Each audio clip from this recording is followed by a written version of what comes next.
बिस्मिल्लाहिर्रहमानिर्रहीम। अस्सलाम वालेकुम। मेरे चैनल सफ़र और ज़फ़र में आप सबको खुशामदीद। तो जनाब, एक नई वीडियो के साथ आपकी खिदमत में हाज़िर हूँ। तो इस वक्त मैं मौजूद हूँ इस्तांबुल में, और यहाँ पर जो सुल्तान अहमद का एरिया है वहाँ पर मैं इस वक्त मौजूद हूँ। अभी होटल से बाहर निकले हैं तो मौसम कुछ ज़्यादा अच्छा नहीं है। तो हमारे होटल के बिल्कुल साथ में ही ये कब्रिस्तान वाक़या है, जहाँ पर ये आप देख सकते हैं कि नाम भी लिखा हुआ है। तो यहाँ पर जो सल्तनत उस्मानिया के कुछ आखिरी सलातीन थे, तो उनकी यहाँ पर कब्रें हैं। ख़ास तौर पर यहाँ पर सुल्तान अब्दुल हमीद दोइम की कब्र है, जो कि सल्तनत उस्मानिया के आखिरी फरमानरवा थे। 1876 से लेकर 1909 तक उन्होंने हुकूमत की थी, और फिर 1918 में उनकी वफ़ात हुई थी।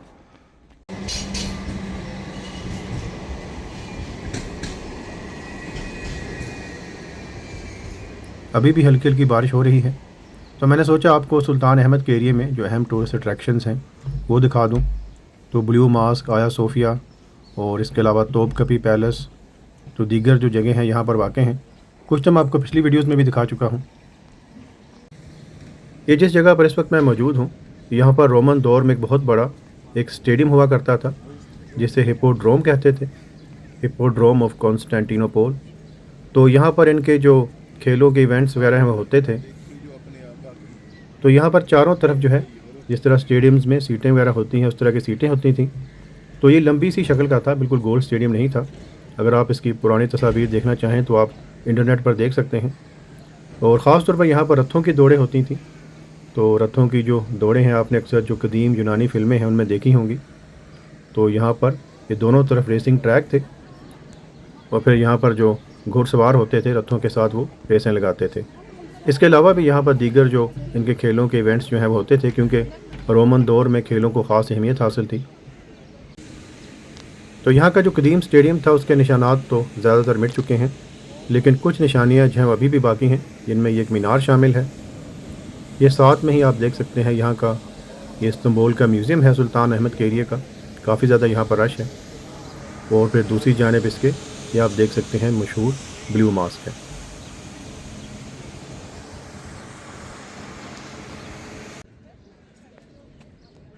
तो ये देखें जनाब, ये वो स्टेडियम एक मीनार नस्ब था। तो सबसे हैरानकुन बात यह है कि ये जो मीनार है ये यहाँ पर तामीर नहीं किया गया था, बल्कि इसको मिस्र से लाया गया था।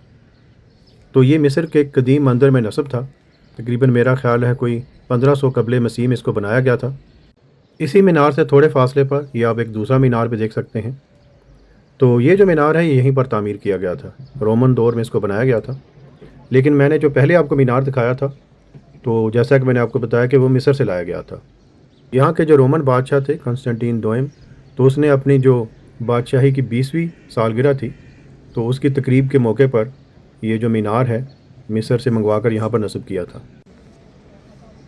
ये एक और मीनार भी है जो कि किसी धात से बना हुआ है। तो अभी तो ये ऊपर से टूट चुका है, लेकिन जब ये मुकम्मल हालत में था तो इसके ऊपर 3 सांपों के सर थे, जो कि आपस में बल खाते हुए नीचे तक जा रहे हैं। तो ये दोनों मीनार और ये जो सांपों के सरों वाला एक मीनार सा है छोटा सा धात का बना हुआ, तो ये यहाँ पर जो हिप्पोड्रोम ऑफ कॉन्स्टेंटिनोपल है वहाँ पर मौजूद थे। तो ये रोमन दौर की निशानियाँ हैं जो यहाँ पर मौजूद हैं। और ये देखिए यहाँ पर टूरिस्ट जो है बहुत बड़ी तादाद में मौजूद हैं।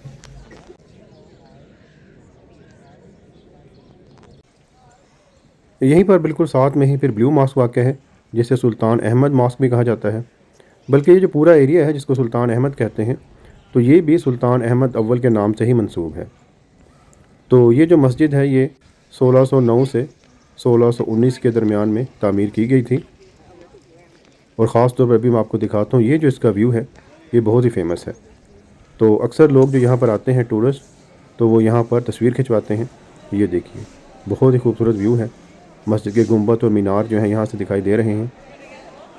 तो माशाल्लाह बहुत ही खूबसूरत ये मस्जिद है। बहुत बड़ी तादाद में टूरिस्ट जो हैं इसको देखने के लिए यहाँ पर आते हैं।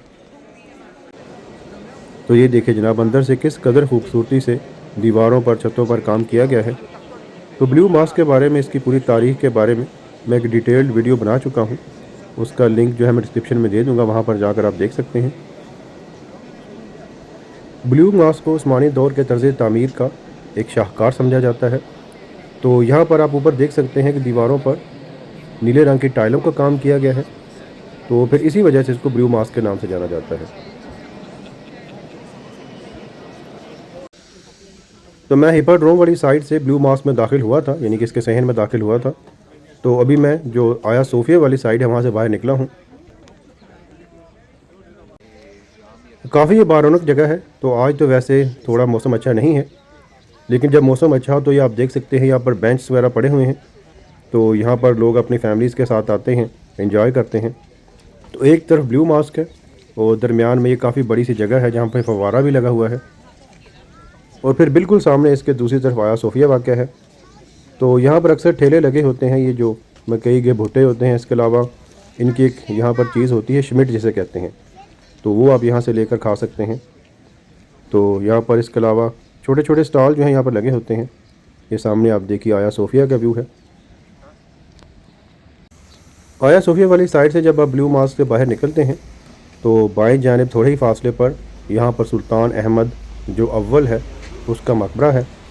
तो अभी इसके मेरा ख़्याल अंदर जाने की इजाज़त नहीं है, वरना आप इसके अंदर भी जा सकते हैं। तो यहाँ पर सुल्तान अहमद अव्वल और इसके अलावा जो दीगर सलातीन हैं उनकी कब्रें मौजूद हैं। ये सामने ब्लू मॉस्क है और यहाँ पर ब्लू मॉस्क के मीनारों पर, गुंबदों पर इस वक्त जो तामीराती काम है वो जारी है।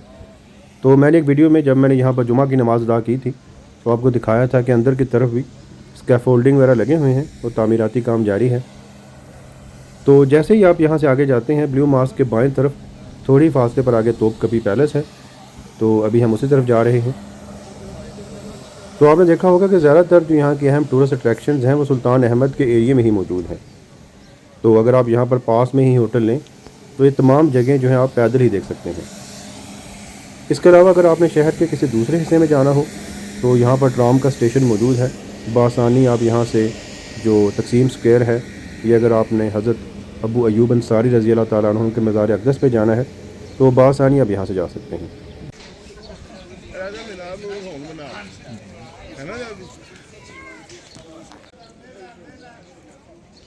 जब ये चर्च था तो यहाँ पर जो मीनार वगैरह हैं ये नहीं थे, ये मीनार जो है बाद में तामीर किए गए थे। तो आप ऊपर देख सकते हैं कि गुंबद के ऊपर भी और मीनारों के ऊपर भी अभी हलाल का जो सिंबल है वो लगाया गया है।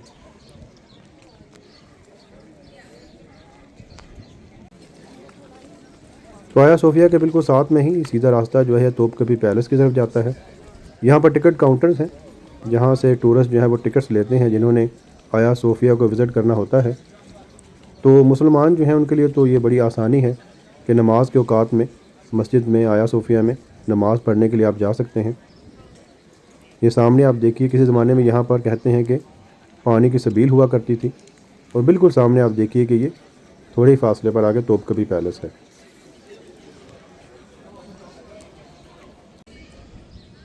तो ये देखिए जनाब, ये तोपकपी पैलेस का पहला गेट है।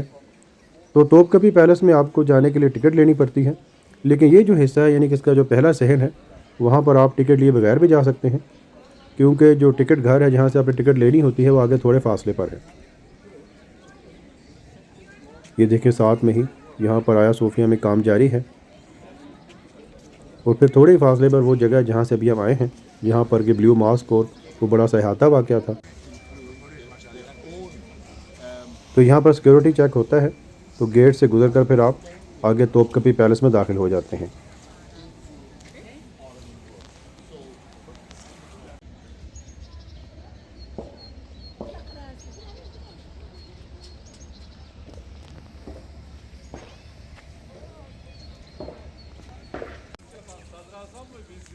तोपकपी पैलेस जो है ये काफ़ी अरसे तक, सदियों तक आप कह सकते हैं कि जो सल्तनत उस्मानिया का शाही ख़ानदान था उनकी रिहाइश गाह थी।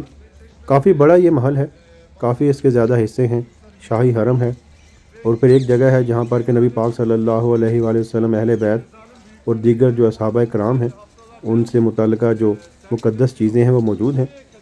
तो इसके अंदर जाकर आप देख सकते हैं। काफ़ी ज़्यादा यहाँ पर टूरिस्ट का रश होता है। ये सामने आप देखिए, अक्सर आपने फ़िल्मों में, ड्रामों में ये जो तोपकपी पैलेस का बड़ा दरवाज़ा है ये देखा होगा। तो तोपकपी पैलेस के तमाम हिस्सों के बारे में डिटेल वीडियोस जो है मैं बना चुका हूँ, उनके लिंक मैं डिस्क्रिप्शन में दे दूँगा, तो उनको ज़रूर देखिएगा। बहुत ही खूबसूरत महल है। और इसकी टिकट जो है अच्छी खासी है, तकरीबन 50 यूरो के करीब इसकी टिकट है। तो मैंने 2 साल पहले यहाँ पर इसको अंदर जाकर देखा था, तो उस वक्त टिकट जो है निस्बतन सस्ती थी।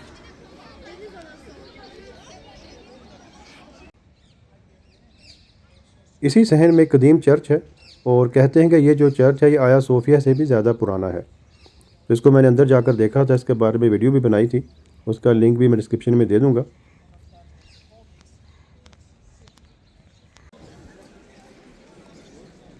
तोपकपी पैलेस से अभी हम वापस बाहर आ गए हैं। तो बिल्कुल साथ में ही ये तोपकपी पैलेस जो है और इसके ये जो आया सोफिया इसके दरमियान में एक बहुत ही खूबसूरत सी एक जगह है, अभी आपको वो दिखाते हैं। तो ये यहाँ पर एक स्ट्रीट है जिसका नाम है सोग चश्मे स्ट्रीट। इस स्ट्रीट में आप कह सकते हैं कि जो निस्बतन यहाँ का मॉडर्न तर्ज़ तामीर है उसकी अक्कासी की गई है। इस साइड पे आप मकान देख सकते हैं कि जो यहाँ पर 19वीं सदी के आगाज़ में उस दौर के जो मकानात थे, उस वक्त का जो तर्ज़ तामीर था, तो उसी तरह के यहाँ पर मकानात मौजूद हैं, ये आप देख सकते हैं। और फिर दूसरी तरफ इसके ये सामने जो दीवारें हैं ये तोपकपी पैलेस की हैं। तो काफ़ी खूबसूरत जगह है, लोग यहाँ पर आते हैं, इन मकानात के साथ तस्वीरें खिंचवाते हैं। और यहाँ पर के रेस्टोरेंट्स वगैरह भी हैं। तो ये देखिए बिल्कुल मकानात जो है उनको उसी हालत में इनको महफूज किया गया है। तो ये थोड़ा आप कह सकते हैं कि निस्बतन मॉडर्न तर्ज़ तामीर है। और पीछे ये जो दीवारें हैं ये तोपकपी पैलेस की हैं। हो सकता है कि यहाँ से दरवाज़ा जो है किसी ज़माने में तोपकपी पैलेस में जाता हो, लेकिन इस वक्त ये बंद है। तो जैसे ही आप दूसरी तरफ पहुँचते हैं तो दाएं तरफ फिर गुलहाने पार्क है, जो कि मैंने आपको पिछली एक वीडियो में दिखाया था। बहुत ही खूबसूरत और पुरसुकून सी ये गली है और यहाँ पर छोटे छोटे से कैफ़े से बने हुए हैं, जहाँ से आप जो टर्किश टी है वो पी सकते हैं, बकलावा खा सकते हैं। गिफ्ट शॉप्स भी यहाँ पर मौजूद हैं। एक चीज़ जो ख़ास तौर पर मैंने यहाँ पर नोट की है कि हालांकि इस्तांबुल में लाखों की तादाद में हर साल टूरिस्ट आते हैं, लेकिन यहाँ पर सफाई का बेहतरीन इंतज़ाम है। यहाँ पर भी आप देख सकते हैं कि बहुत ही खूबसूरती से इस पूरी जगह को मेंटेन किया गया है। तो यहाँ पर साथ में ही बाएं तरफ अभी आया सोफिया है। तो ये जो सीधा रास्ता है अभी हमें उसी जानिब ले जाएगा जहाँ से हमने अपने सफ़र का आगाज़ किया था। ये आप देखिए बाएं तरफ ब्लू मास्क के मीनार आपको दिखाई दे रहे हैं। तो यहाँ पर अभी मैं अपनी वीडियो का अख्तिताम करता हूँ। तो मेरी जो अगली वीडियो है बहुत ही इंटरेस्टिंग होने वाली है, उसको ज़रूर देखिएगा। इंशाल्लाह यहाँ से हम बदरिया ट्रेन जाएंगे कोनिया, जहाँ पर के मौलाना रूमी जो है रहमतुल्लाह अलैह उनका मज़ार अक़दस है। इसके अलावा वहाँ पर हज़रत शम्स तब्रेज़ रहमतुल्लाह अलैह का मज़ार भी है। तो बहुत ही एक रूहानी सी वो जगह है। तो तमाम तर मालूमात इंशाल्लाह मैं आपको कोनिया शहर के बारे में दूँगा, तो उस वीडियो को ज़रूर देखिएगा। तो जिन व्यूअर्स ने मेरा चैनल अभी तक सब्सक्राइब नहीं किया तो प्लीज़ चैनल को सब्सक्राइब कर दें और बेल आइकन का बटन भी दबा दें ताकि आपको नए वीडियोज़ के नोटिफिकेशन मिलते रहें। अगली वीडियो तक के लिए खुदा हाफिज़। अस्सलामु अलैकुम।